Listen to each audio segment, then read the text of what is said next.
Movie के शुरुआत में हम एक स्पेसशिप को देखते हैं जो तेजी से पृथ्वी की ओर बढ़ रहा था और कुछ ही देर में वह पृथ्वी पर आकर एक नदी के पास क्रैश होती है। फिर तभी एक आदमी अपने दोस्त को लेकर पानी से बाहर आता है और उस आदमी का नाम कैनन होता है। फिर हम देखते हैं कि कैनन का साथी अब मर चुका है, लेकिन उसकी जान क्रैश की वजह से नहीं गई थी क्योंकि उसके सूट में बड़े बड़े पंजों के निशान थे। तभी कैनन को नदी में एक बॉक्स तैरता हुआ दिखाई देता है और वह बॉक्स दरअसल कंप्यूटर होता है जो उन्हीं का था। तभी कैनन उस कंप्यूटर से इस जगह का इंफॉर्मेशन निकालता है जहां उनकी स्पेसशिप क्रैश हुई थी, जिसके बाद वह कंप्यूटर इस जगह का सारा इंफॉर्मेशन कैनन के दिमाग में ट्रांसफर करने लगता है, जिससे हमें पता चलता है कि कैनन कोई इंसान नहीं था बल्कि एक एलियन था जो दूसरे प्लैनेट से आकर पृथ्वी में क्रैश हो गया था। और अब वो कंप्यूटर बहुत सारे इंफॉर्मेशन के साथ साथ यहाँ का लैंग्वेज भी कैनन के दिमाग में ट्रांसफर कर देता है। फिर उसके बाद वो अपना गन लेकर जंगल में जाने लगता है और वह चलते हुए एक गांव में पहुंच जाता है। तब हम देखते हैं कि ये गांव पूरी तरह तबाह हो चुका था। तभी कैनन की नजर एक दरवाजे पर पड़ती है जिसमें बड़े बड़े पंजों के निशान थे, जिसे देखकर वो समझ जाता है कि ये निशान पृथ्वी के किसी भी जानवर का नहीं हो सकता, क्योंकि ऐसा जानवर सिर्फ उसके ही प्लैनेट में पाया जाता है। तभी अचानक से कोई इंसान कैनन पर हमला कर देता है, जिससे उसकी गन नदी में गिर जाती है और वो भी बेहोश हो जाता है। तब हमें पता चलता है कि कैनन पर हमला करने वाले आदमी का नाम वुल्फ्रिक था और वुल्फ्रिक उसको लेकर अपने गांव आता है।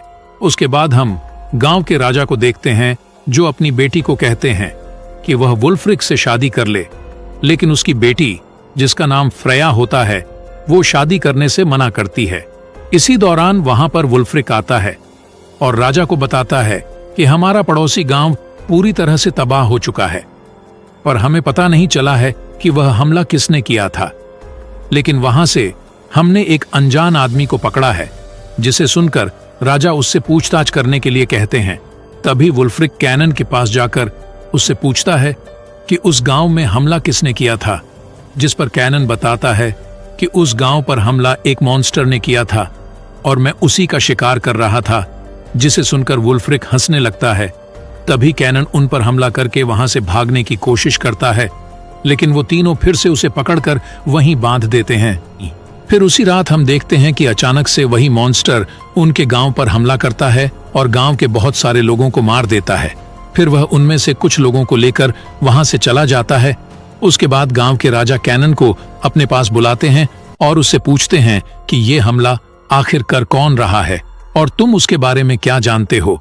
जिस पर कैनन बताता है कि उस मॉन्स्टर को हमारे लोग मॉर्विन कहते हैं और वो मेरे स्पेसशिप में छुपकर यहाँ आया था जो तुम्हारे गांव के पास क्रैश हुआ था, और वह बहुत ही खतरनाक मॉन्स्टर है।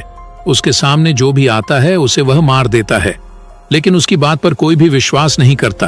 तभी कैनन कहता है कि अगर उसे मारना चाहते हो तो मुझे भी अपने साथ ले चलो। जिस पर वो लोग अगले ही दिन कैनन को साथ लेकर मॉर्विन की तलाश में जंगल की तरफ निकल जाते हैं।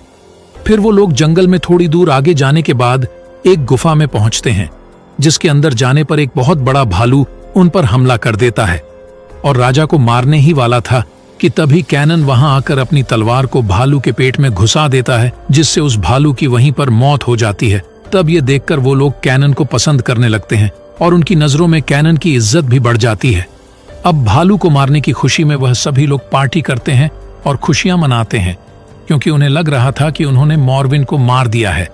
फिर उसी रात पड़ोसी गांव के राजा गनर उनके गांव पर हमला कर देते हैं, क्योंकि उसे लग रहा था कि इन्होंने ही उसके गांव पर हमला करके उनके लोगों को मार दिया है और अब इन दोनों गांवों के बीच युद्ध शुरू हो जाती है। तभी गनर एक एक करके सभी को मारने लगता है, लेकिन इस गांव के लोग गनर के लोगों पर भारी पड़ते हैं और गनर के बहुत सारे लोग मारे जाते हैं। इसीलिए उन लोगों को वहां से भागना पड़ता है और वो लोग वहां से निकलकर जंगल में आ जाते हैं। फिर कुछ देर बाद जब वो लोग जंगल में होते हैं तभी मॉर्विन गनर के साथियों पर हमला कर देता है। तब गनर भी उससे लड़ने जाता है, लेकिन जब गनर उस भयानक मॉन्स्टर को देखता है तो अपने साथियों के साथ वापस उसी गांव की तरफ भागने लगते हैं और तभी उस गांव के लोग भी मॉर्विन को अपनी तरफ आता हुआ देख लेते हैं। तब उन्हें यकीन हो जाता है कि ये कोई भालू नहीं बल्कि उससे भी भयानक कोई चीज है, जिसे देखकर राजा बहुत परेशान हो जाते हैं और कैनन से उस मॉन्स्टर को मारने का मदद मांगते हैं। जिस पर कैनन कहता है कि अब उस मॉन्स्टर को मारने के लिए हम एक जाल बिछाएंगे। इसीलिए वह अगले दिन गांव के सामने एक बहुत बड़ा गड्ढा खुदवाता है और उसमें बहुत सारा तेल डलवाता है। दरअसल उसका प्लान ये था कि वह किसी तरह मॉर्विन को इस तेल के गड्ढे में गिराकर उसमें आग लगा देगा ताकि वह जलकर मर जाए। उसके बाद रात में हम देखते हैं कि कैनन फ्रेया को अपनी पास्ट की कहानी बताता है और कहता है कि मैं एक दूसरे प्लैनेट से आया हूं और हमारे प्लैनेट में काफी एडवांस टेक्नोलॉजी का यूज किया जाता है और हम अपनी दुनिया की आबादी को बढ़ाना चाहते थे। इसीलिए हमने एक प्लैनेट ढूंढा जिसमें करोड़ों की तादाद में मॉर्विन्स रहा करते थे। तब हमने उस प्लैनेट पर हमला कर दिया और न्यूक्लियर बॉम्ब गिराकर वहां के सभी मॉर्विन्स को मार डाला। फिर मॉर्विन्स के बॉडी को दफनाकर हमने अपने जैसे लोगों को वहां पर आबाद कर दिया और मैं भी अपनी फैमिली के साथ वहीं रहने लगा। लेकिन एक दिन जब मैं अपने मिशन के लिए जा रहा था तो रास्ते में हमें पता चला कि एक मॉर्विन बच गया था और हमारे जाने के बाद उसने वहां घुसकर वहां के सारे लोगों को मार दिया, जिसमें मेरी फैमिली भी थी, जिसे कहते हुए वह काफी इमोशनल हो जाता है। उसके बाद कैनन और वुल्फ्रिक मॉर्विन को ढूंढने के लिए बाहर जाते हैं। तभी कैनन एक मशाल जंगल की तरफ फेंकता है और अब उसकी रोशनी में उन्हें वे मॉन्स्टर मॉर्विन दिखता है। तब मॉर्विन उन्हें मारने के लिए उनकी तरफ तेजी से बढ़ने लगता है, जिसके कारण वह उनकी जाल में फंस जाता है और वह जैसे ही तेल में गिरता है तभी गांव वाले तीर से उस तेल में आग लगा देते हैं, जिससे यहाँ पर बहुत ही बड़ा धमाका होता है और हर तरफ आग फैल जाती है, जिससे उन सभी को लगता है कि मॉर्विन अब मर चुका है। इसीलिए वो लोग खुशियां मनाने लगते हैं।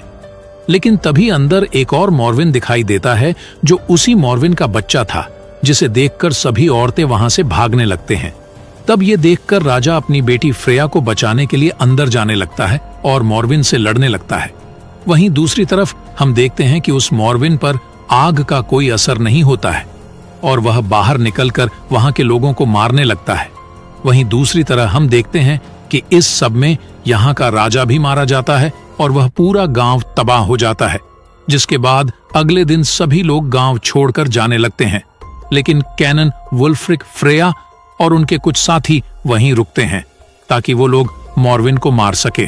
और उन्हें पता चल गया था कि वह मॉर्विन का बच्चा कुएं के रास्ते से यहाँ पर आया था, लेकिन अब ये आम तलवारों की मदद से वह मॉर्विन को मार नहीं सकते थे। इसीलिए कैनन अपने साथ वुल्फ्रिक और फ्रेया को लेकर नदी में जाता है जहां उसकी स्पेसशिप क्रैश हुई थी, और वहां कैनन पानी के नीचे अपनी शिप में जाता है और वहां से लोहे का टुकड़ा लेकर वापस आता है, जिनसे वो लोग बहुत ही मजबूत हथियार बनाते हैं। जिसके बाद वो लोग कुएं के अंदर जाते हैं, जहां पानी के रास्ते से होते हुए वो लोग एक गुफा में पहुंचते हैं और वहां मॉर्विन का बच्चा उनके ऊपर हमला कर देता है, जिससे उनके साथियों की जान चली जाती है।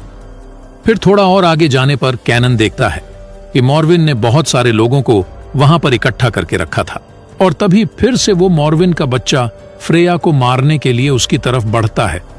लेकिन तभी वो कैनन के बनाए हुए तलवार से उस मॉर्विन के बच्चे को मार डालती है।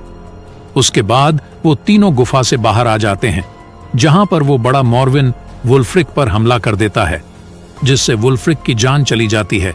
जिसके बाद कैनन उस मॉर्विन के ऊपर हमला कर देता है और उन दोनों के बीच लड़ाई शुरू हो जाती है और अब उन दोनों के बीच काफी देर तक फाइट होती है। तभी मॉर्विन कैनन का हाथ पकड़कर पहाड़ी से लटक जाता है। इसीलिए कैनन अपनी तलवार से मॉर्विन का हाथ काट देता है, जिससे मॉर्विन पहाड़ी से नीचे गिरकर मारा जाता है। जिसके बाद वो दोनों किसी तरह वहां से निकलकर पहाड़ी के ऊपर आ जाते हैं और तभी वो दोनों गांव के लोगों को भी देख लेते हैं जो नाव से जा रहे थे। तब वो दोनों आवाज देकर उन्हें वापस बुलाते हैं। उसके बाद कैनन अपनी शिप के पास जाता है, जहां उसका ट्रैकर डिवाइस भी एक्टिवेट हो गया था। इसलिए अब उसके दूसरे प्लेनेट के लोग उसको लेने के लिए यहां आ रहे थे, पर कैनन को लगता है कि कहीं वह लोग मॉर्विन के प्लेनेट की तरह यहां भी कब्जा न कर ले। इसीलिए वह अपनी तलवार से उस ट्रैकिंग डिवाइस को तोड़ देता है, जिससे उसके लोगों की स्पेसशिप वापस चली जाती है।